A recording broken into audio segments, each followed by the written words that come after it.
Bom dia. Uma alegria sempre reencontrá-los, partilhar dos estudos doutrinários da Casa Espírita. E vou dar um bom dia também ao pessoal lá da internet, né? A turma que, não podendo estar presencialmente, está nas ondas da internet participando também. E nós sabemos que as irradiações não encontram barreiras. Onde nós estivermos conectados com o ideal de Jesus, nós estaremos recebendo a energia boa que os bons espíritos nos trazem e nos envolve neste momento. Que possamos manter, então, em nossos corações esta paz. Um abraço muito carinhoso a todos vocês, lá da equipe da Federação Espírita do Estado do Espírito Santo. Estamos trabalhando bastante e é uma alegria muito grande contar com unidades espíritas, multiplicando esses conhecimentos e essa divulgação no interior do Estado. A atualidade do ensino do Evangelho, o ensino de Jesus. Nós estamos no ano do Sesc Centenário de O Evangelho segundo o Espiritismo. É a obra elaborada por Allan Kardec, lançada em 1864, e que nos traz as explicações da moral cristã.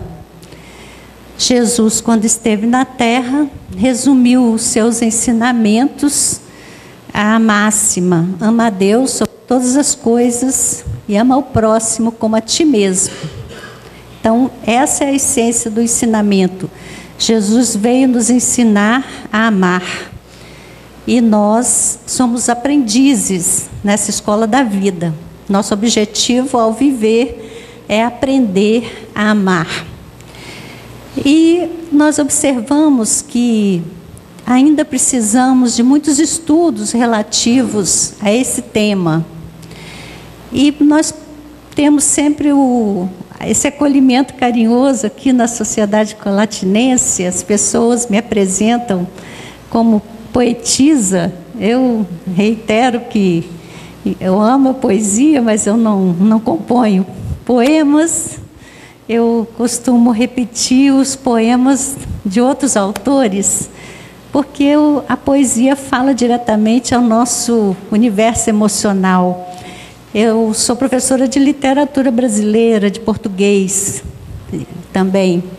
Então, esse tipo de ação, o desenvolvimento dessa função me trouxe o contato com muitas produções literárias. E a literatura tem um jeito especial de ensinar. O literato, ele objetiva atingir a nossa emoção. Então, ele escolhe as palavras com finalidade estética.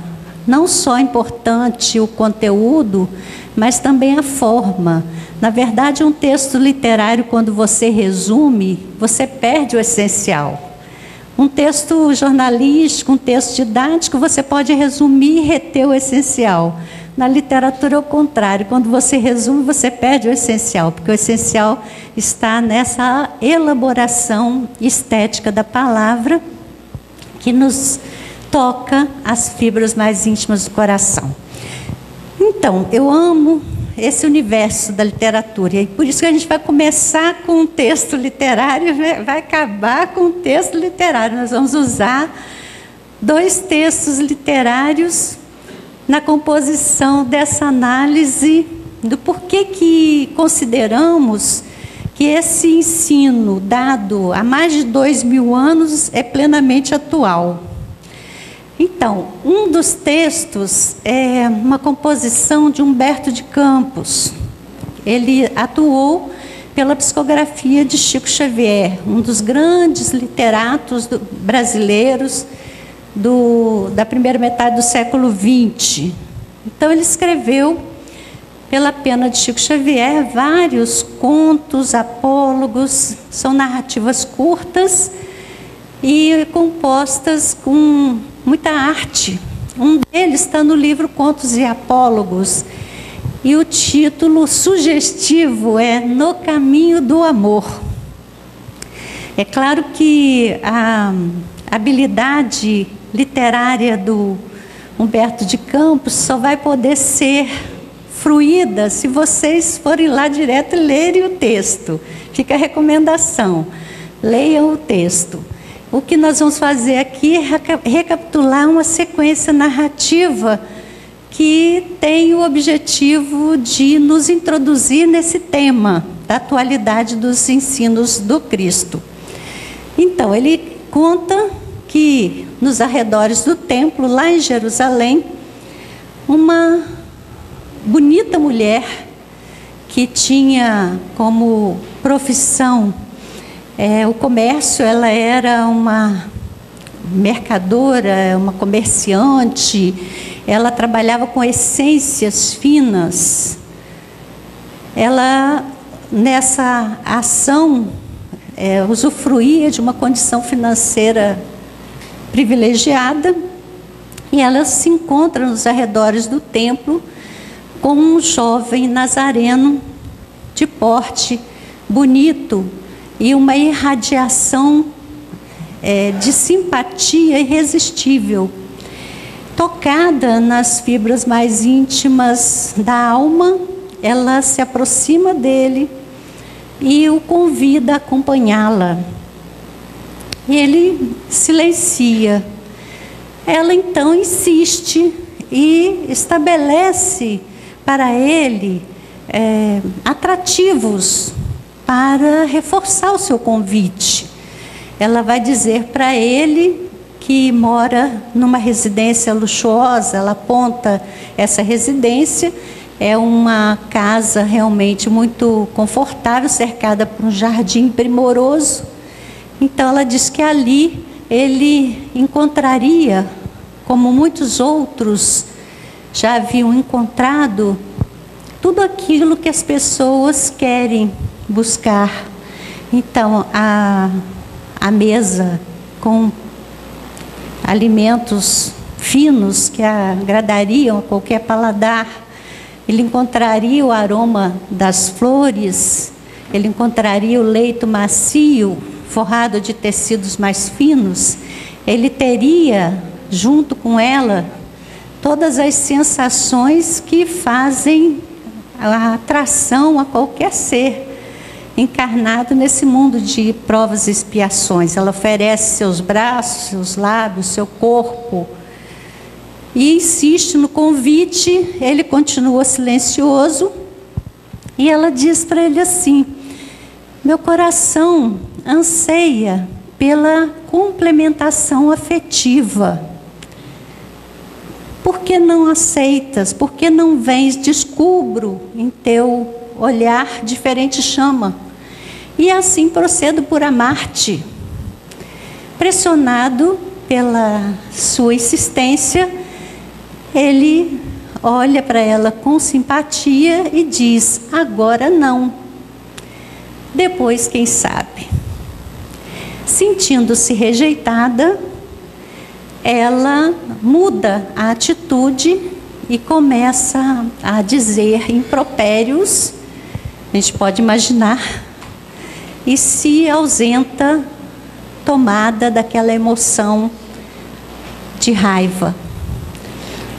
O texto se interrompe aí e a narrativa é retomada 2 anos depois, quando esse mesmo homem está lá no tanque de Betesda curando paralíticos, e ele é abordado por uma senhora que pede ajuda para uma criatura que está sofrendo muito. Ele imediatamente acolhe essa solicitação, acompanha a senhora, vai chegar a uma casa extremamente miserável. No fundo dessa casa, deitada num leito muito pobre, está um corpo de mulher coberto de chagas. E nada naquele corpo faz lembrar a bonita mercadora de essências finas. Mas o olhar é o mesmo olhar indagador, e ele a reconhece e diz: vem a mim, você que sofre. E ela também o reconhece. Ela diz: mas tu, o Messias Nazareno, que vem fazer aqui ao lado de uma mulher como eu, nada mais tem a oferecer. Aí ele lembra a frase e repete a mesma frase. É que descubra agora em teus olhos diferente chama, e assim procedo por amar-te. Esse texto sempre me emociona. Eu evito de contar essa história, mas ela é tão ajustada a esse tema que eu tive que trazê-la para vocês. Aí vocês vão relevar a emoção para que a gente possa aproveitar a beleza desse ensinamento. É a mesma frase e falando de amor, mas na expressão de um significa uma coisa, na expressão do outro significa outra coisa inteiramente diferente. E o que nos ocorre é que a humanidade, embora passados mais de 2000 anos, continua afixada no primeiro conceito, continua retida no conceito da expressão da mercadora de essências raras. Para a humanidade ainda, amor se expressa nessa busca dos prazeres que o corpo físico nos permite fruir. E esse ainda é o grande encantamento, o grande chamamento. Daí nós entendermos que a mensagem de Jesus, para nós, ela é plena de atualidade. Certa feita, disseram ao Chico Xavier: Chico, nós analisamos, estudamos o Evangelho segundo o Espiritismo, mas achamos que a obra está ultrapassada. E Chico olhou para essas pessoas e disse: Emmanuel está aqui e pede que eu diga a vocês que o Evangelho estará ultrapassado quando na Terra todos o praticarem. Então, é pleno de atualidade esse ensinamento. Jesus deixou a humanidade ao longo do caminho, se perdeu em relação à essência do seu ensinamento. Ele sabia que isso aconteceria, prometeu que enviaria oportunamente o Consolador, que viria para nos relembrar o seu ensino e acrescentar aquilo que ele não pôde à época nos dizer.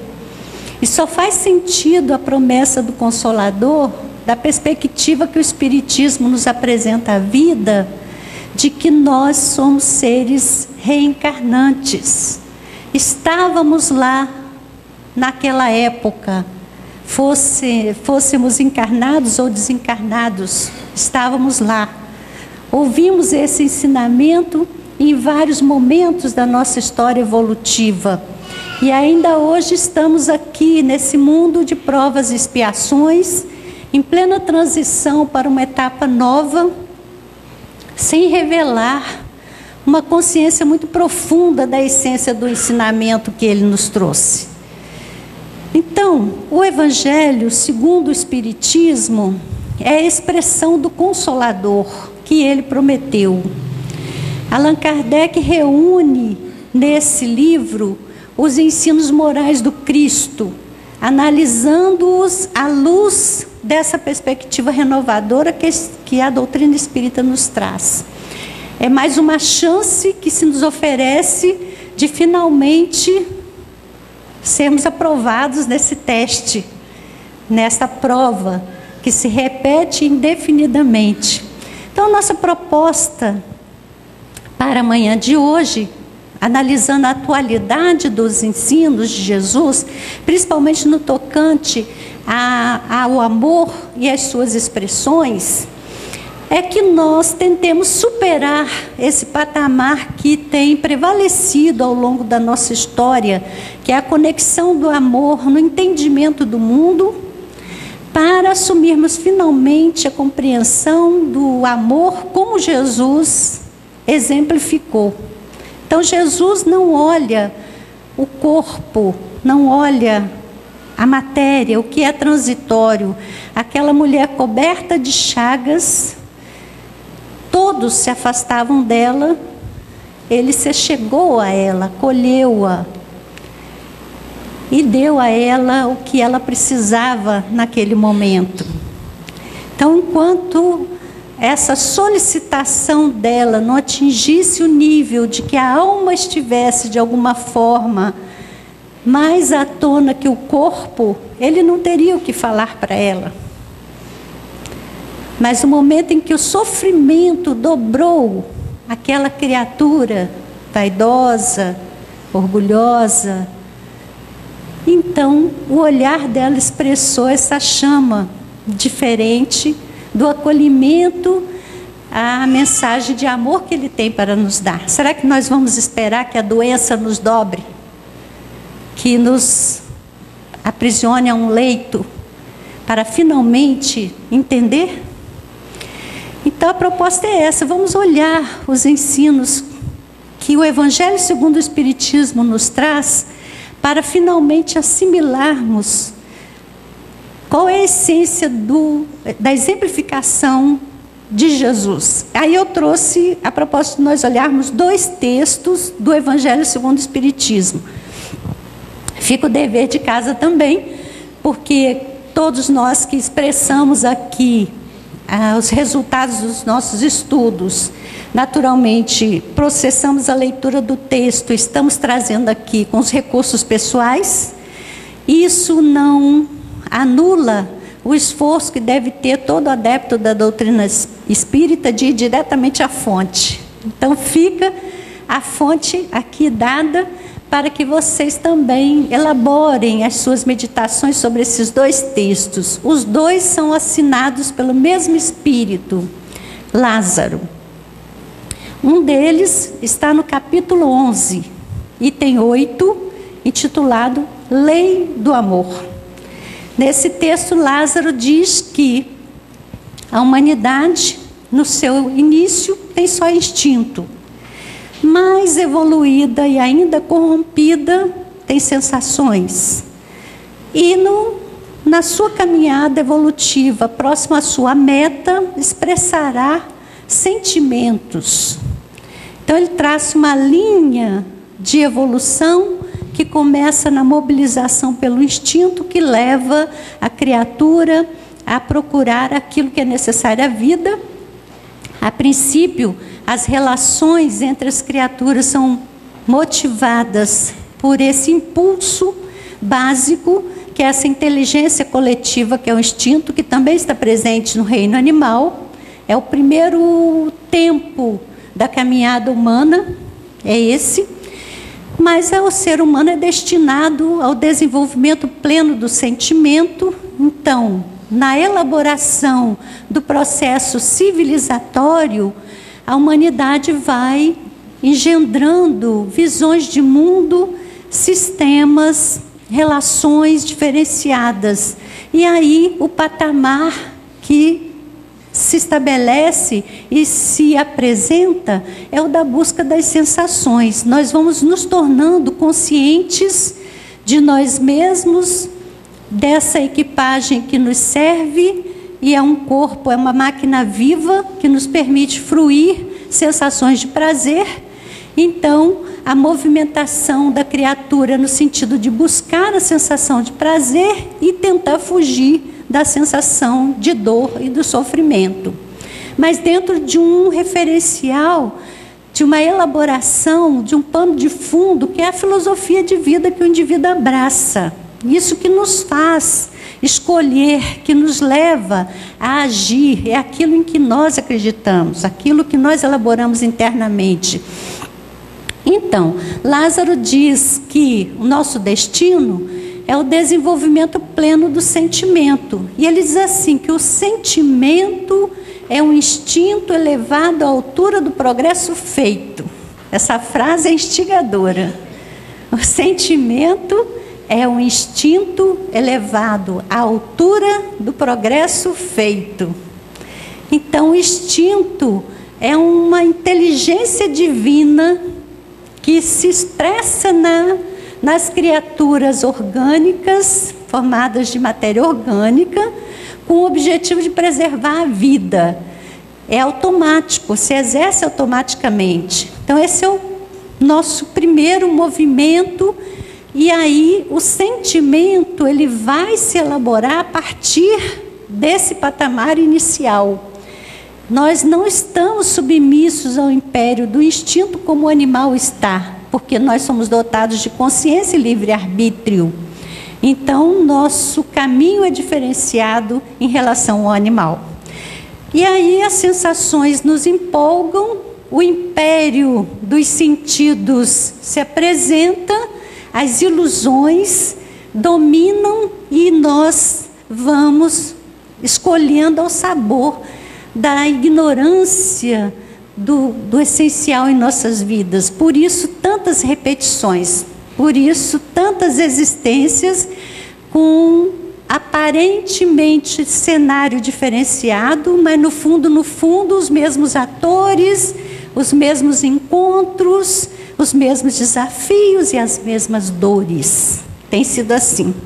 Será assim até que nós nos disponhamos a superar esse nível, caminharmos em relação à meta, que é o desenvolvimento pleno do sentimento, que já é patrimônio nosso. O amor já está em nós, porque nós somos filhos de Deus, que criou e mantém o universo por amor. Então esse fluxo divino de amor está em toda a criação. Só que passando por nós, nós temos que conscientemente conduzi-lo, direcioná-lo, discipliná-lo, aplicá-lo. E somos responsáveis por aquilo que estamos fazendo em relação a isto. Então Lázaro diz que quando ele fala de amor, ele não está falando de amor no sentido do mundo. E aí a gente entende a conceituação de amor da mercadora, lá das essências finas. Ele está falando de amor, o sol interior, que resume em seu ardente foco todas as aspirações humanas. Olha que metáfora linda, sol interior. O sol é o astro que vivifica, que aquece, que dá alegria à vida. Uma manhã de sol é aquela coisa que nos desperta as sensações prazerosas, o calor do sol. Então o sol é o nosso astro-rei, é aquele que nos dá vida. Sem o sol não temos vida, não temos luz. Então ele diz que o amor é o sol interior. Quer dizer, quando ele está presente, ele se irradia de nós, ele produz vida, calor em torno dos nossos passos. Esse é o sentimento que ele quer destacar. O segundo texto que ele nos apresenta é um texto que está no capítulo 17. E esse texto é de número 7, no capítulo 17, tem por título O Dever. Esse texto precisa ser meditado. Ele fala sobre o dever, mas ele diz assim: eu não quero falar do dever do ponto de vista das nossas obrigações cotidianas. Eu quero falar do dever moral. E o dever moral é aquele que está no âmbito da consciência, porque ele não tem nem prêmios, nem condenações por fora. Ele depende da escolha do indivíduo e depende da consciência do indivíduo. E ele diz assim: no âmbito do sentimento, muito difícil cumprir seu dever. Essa dificuldade de se cumprir o dever, segundo o que ele expressa, está exatamente no fato de que externamente não há muito como estabelecer punição. Por exemplo, uma criatura promete a outra uma caminhada de parceria amorosa. Se ela não cumpre, ela não vai ser presa por isso. Ela não recebe nenhuma penalidade por isso. Se ela cumpre, ela não recebe nenhum prêmio por isso, nenhum reconhecimento público por isso. Então é nessa esfera que ele quer falar do dever. O dever é o mais precioso laurel da razão, diz ele. Então, a razão é esse farol que nos foi dado para analisar, para processar as coisas, para entender o que nos acontece e para definir a nossa atitude, para definir a nossa escolha. Então, no campo do sentimento, escolher o que é moralmente certo é o que sinaliza a mensagem de Jesus. Mas o mundo não nos incentiva, não. No mundo não vai acontecer nada se você não fizer. Também não vai acontecer muita coisa se você fizer. Então, daí a dificuldade de o indivíduo assumir plenamente o seu comprometimento. André Luiz, em certo momento das suas cogitações sobre os processos afetivos do mundo, ele conta a história de um espelho. Já viram falar nessa história? Um espelho que estava numa loja de antiguidade, estava à venda numa loja de antiguidade. E quando ele observa, há uma mulher acompanhando esse espelho, presa a esse espelho. Ele pergunta ao mentor que situação seria aquela. Ele diz assim: é que esse espelho foi um presente dado a ela pelo noivo dela no século passado. No século passado, ela teve uma relação amorosa com alguém que lhe prometeu parceria para toda aquela etapa da vida. E ele deixou para ela de presente esse espelho quando teve que fazer uma longa viagem. Ocorre que ele fez a longa viagem, esqueceu da promessa, constituiu outra relação, outra família no local para onde foi e jamais voltou. Nós não sabemos a quem estamos prometendo coisas.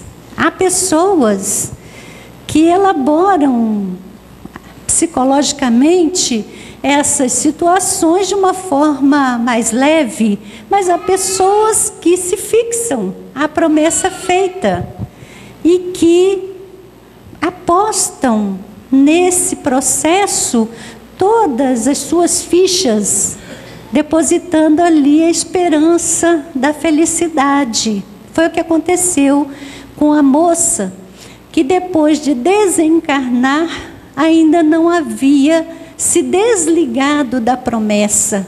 Estava acompanhando aquele espelho que era o objeto concreto daquela promessa. E André Luiz pergunta assim: mas se alguém comprar esse espelho, vai levar para casa esse espírito? E o mentor diz: sim, ela vai acompanhar o espelho. Agora, alguém que virá aqui se sentirá motivado a comprar esse espelho, certamente será o noivo que não cumpriu a promessa, que retorna agora em outra configuração biológica, mas que tem no fundo, nos seus registros profundos, esse débito.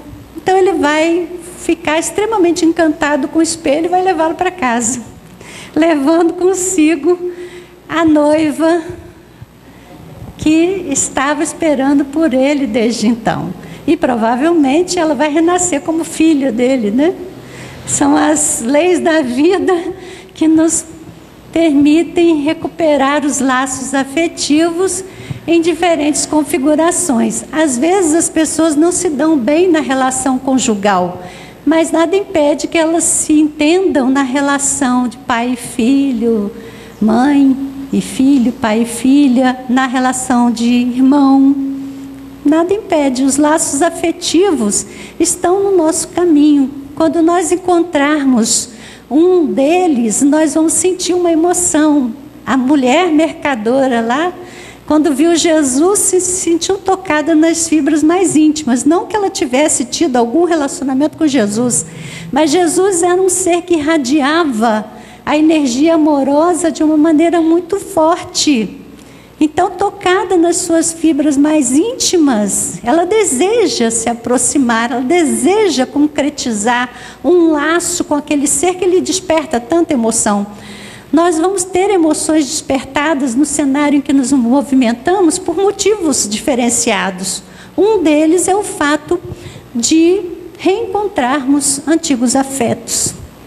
Então, a decisão do que fazer em relação a esse processo é pessoal.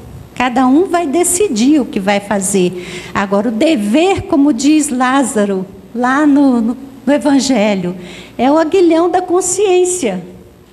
Ele vai te soprar no ouvido qual é a sua obrigação.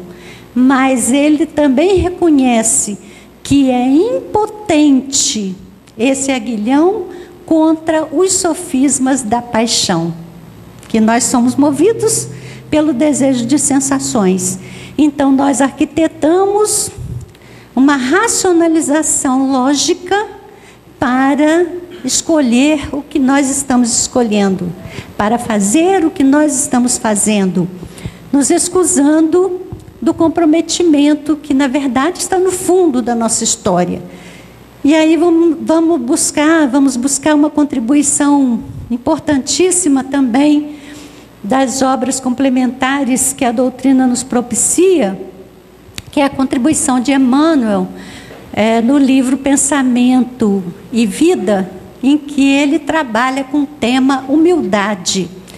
Essa lição, humildade, ela vai explicar para nós por que o ensino do Evangelho é atual.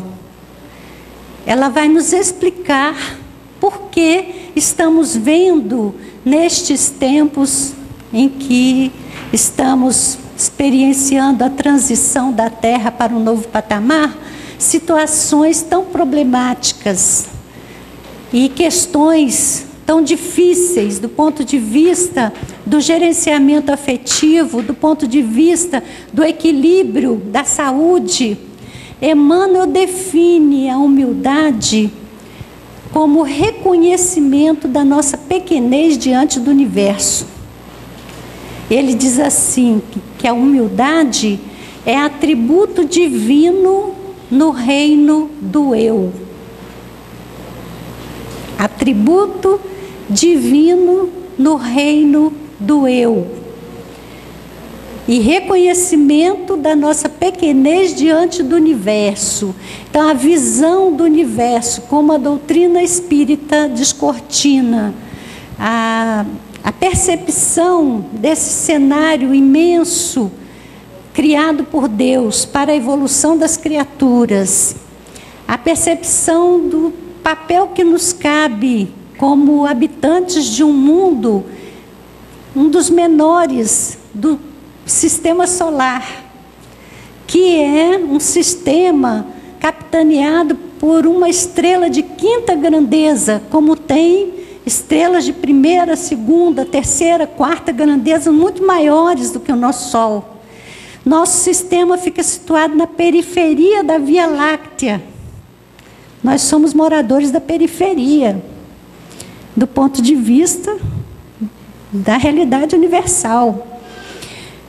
Não obstante entendermos tudo isso, somos inteligências imortais. Então, perceber que somos criaturas de Deus, inteligências imortais, mas que estamos estagiando num curso primário ainda, num caminho amplo que se abre à nossa frente. Isso é para nos colocar numa posição de humildade, porque a falta de humildade, diz Emmanuel, gera enquistamento do sentimento. Estamos falando bem devagar, para que a gente possa processar. Falávamos do Criador, que gerou o universo, que mantém o universo por amor, somos criaturas dele, estamos mergulhados no amor divino, ele passa por nós, flui por nós, mas quando falta humildade em nós, esse fluxo não é contínuo, não é harmônico, ele enquista. Enquistar é criar tumor, enquistamento psíquico, Esses enquistamentos psíquicos resultam numa visão ilusória da vida. Eu entendo que eu sou o melhor. Para mim, tudo. Eu mereço tudo. Eu posso tudo.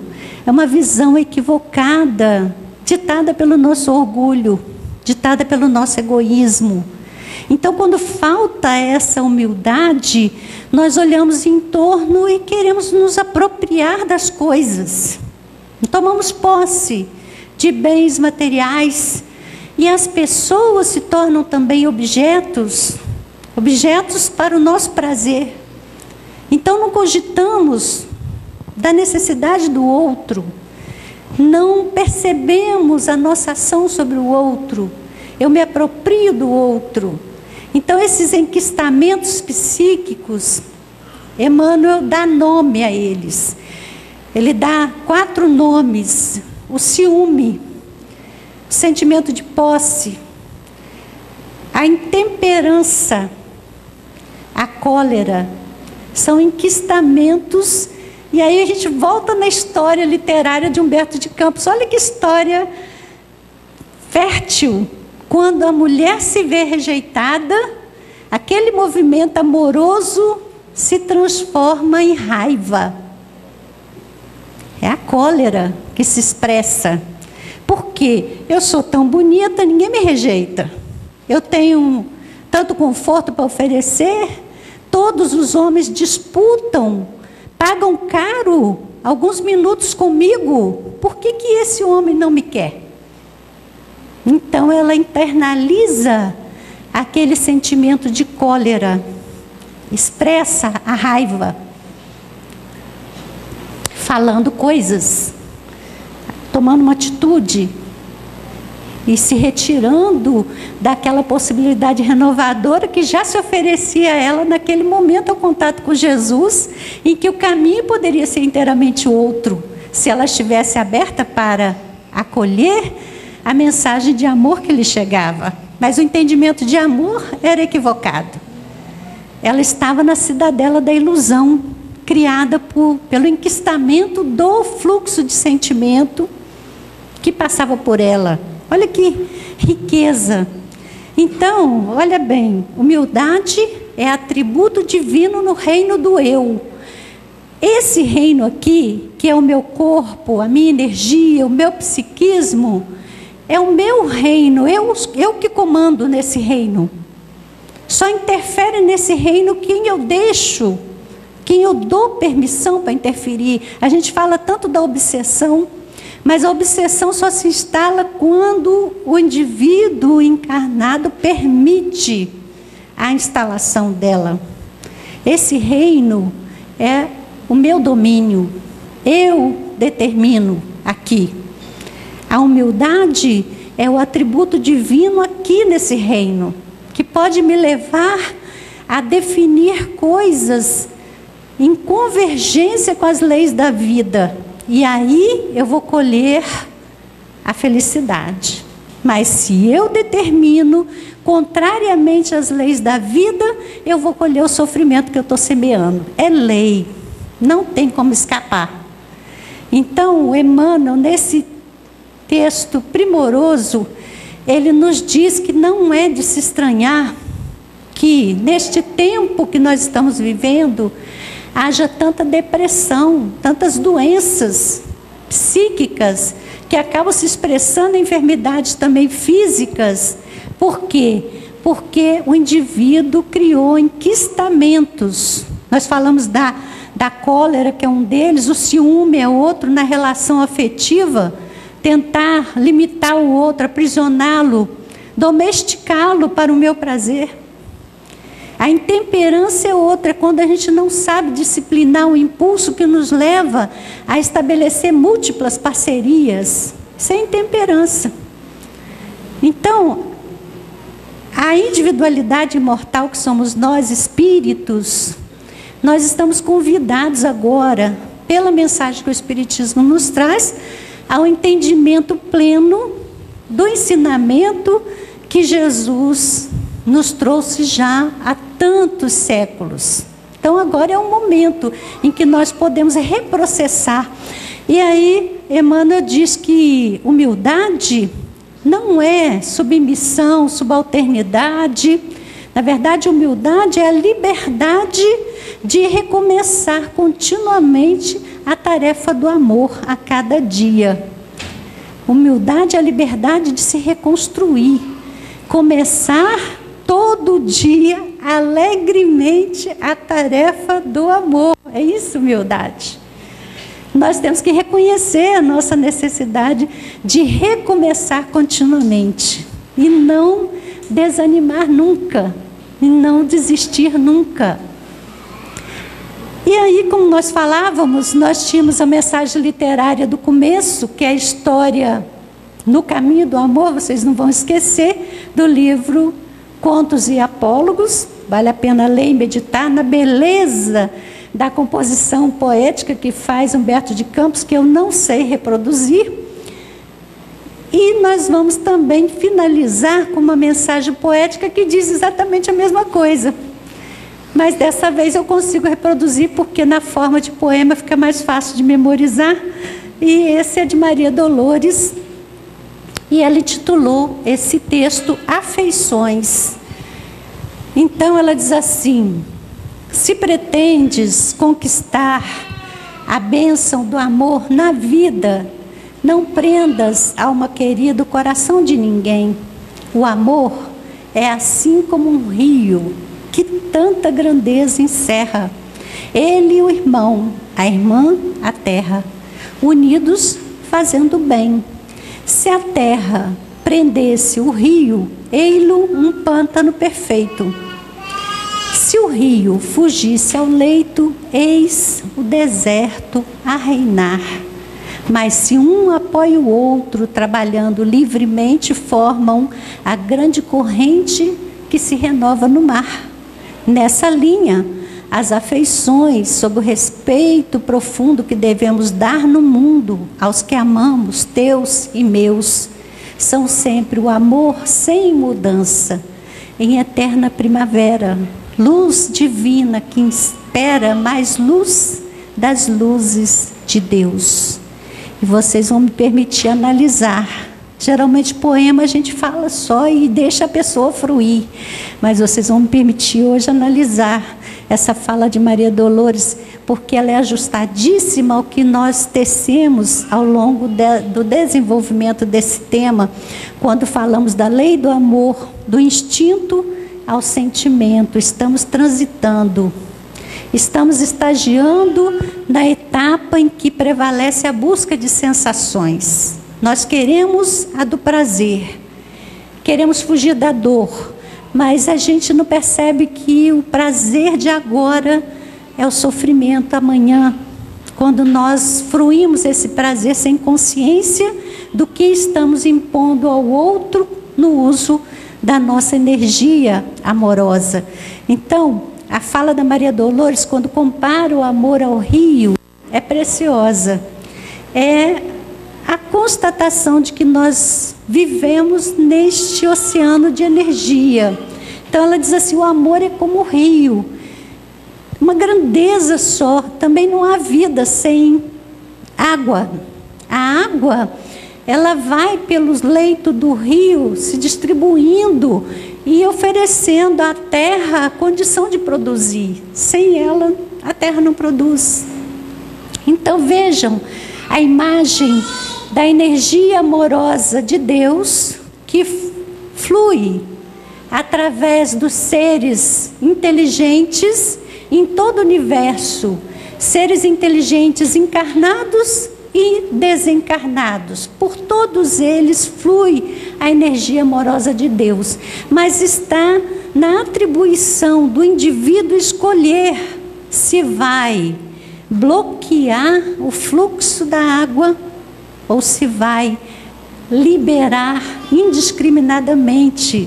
Então veja que ela diz assim: se a terra prendesse o rio, a terra, quando ela cerca a água, não deixa que a água flua, a água apodrece, vira um pântano, não produz vida. Ao contrário, a água, quando está deteriorada, ela mata. É assim também entre os seres humanos. Quantas vezes você leu no jornal que fulano matou por amor? Como está comum que as pessoas resolvam suas questões com o parceiro e a parceira por meio da agressão. E às vezes a agressão no nível mais alto, que é eliminar a possibilidade daquela outra criatura seguir a sua vida. Então, é o enquistamento, percebe? A ausência da humildade provoca enquistamento do sentimento que se expressa na cólera, na intemperança, nesse instinto de apropriar-se das coisas. O que é que o texto de Maria Dolores nos fala? Se a terra prendesse o rio, ele um pântano, não produz vida. Por outro lado, se o rio não respeita as margens, se ele se estende indiscriminadamente, eis o deserto a reinar. Então, se você é partidário da filosofia do amor livre, hoje é um parceiro, amanhã é outro, ninguém é de ninguém, tudo é possível, então o deserto, você não produz, não fecha o circuito que possibilita a realimentação das forças psíquicas, que é a proposta da vida para o uso consciente da sexualidade. O amor, é claro, a energia divina em nós, ela deve se expressar de forma ampla, mas a parceria amorosa, no nível da intimidade afetiva, pede fidelidade e disciplina. São as margens. Então, se o rio flui respeitando as margens, se eu disciplino esse fluxo de energia amorosa que passa por mim, eu produzo vida, eu produzo alegria. A doutrina espírita não preconiza abstinência sexual, não preconiza o celibato. É claro que Jesus não aceitou o convite da mulher para viver a experiência do prazer sensual, mas porque é uma individualidade que já atingiu a plenitude. Você tem ideia dos prazeres que experimenta uma individualidade que já consegue perceber diretamente a divindade? Então, que motivo pode ter uma individualidade desse nível para querer voltar a fruir as sensações físicas? Então, há um caminho em que naturalmente nós vamos ampliando a nossa relação com a vida e vamos aprimorando a nossa sensibilidade para fruir os prazeres do ser imortal. Mas isso não significa que nós que estamos aqui no mundo de provas e expiações, então agora teremos que nos impor o celibato para atender a princípios de uma organização religiosa. O Espiritismo não preconiza isto. O Espiritismo claramente nos diz que nós somos livres para fazer as nossas escolhas, para estabelecer as nossas parcerias, mas o dever se apresenta como sinalização da consciência profunda para o uso consciente dessas forças, que podem nos trazer grandes alegrias, ainda vivendo no mundo de provas e expiações. As maiores alegrias que nós podemos fruir aqui é a da comunhão com aqueles que se afinam conosco no caminho do desenvolvimento do amor, que é a nossa estrada verdadeira. O tempo é curto, o tema é longo, as ideias estão colocadas, a atualidade do Evangelho está plenamente evidenciada. Enquanto não estivermos prontos para viver o amor conforme indicou Jesus, os seus ensinos são plenamente atuais. O convite que a doutrina faz é que nós busquemos no estudo a condição de ampliar a nossa maneira de ler o mundo e as nossas próprias experiências, para que nós possamos colher um melhor fruto da semeadura que estaremos fazendo daqui para frente. Porque o passado não dá para modificar. É preciso resignadamente colher aquilo que nós já semeamos.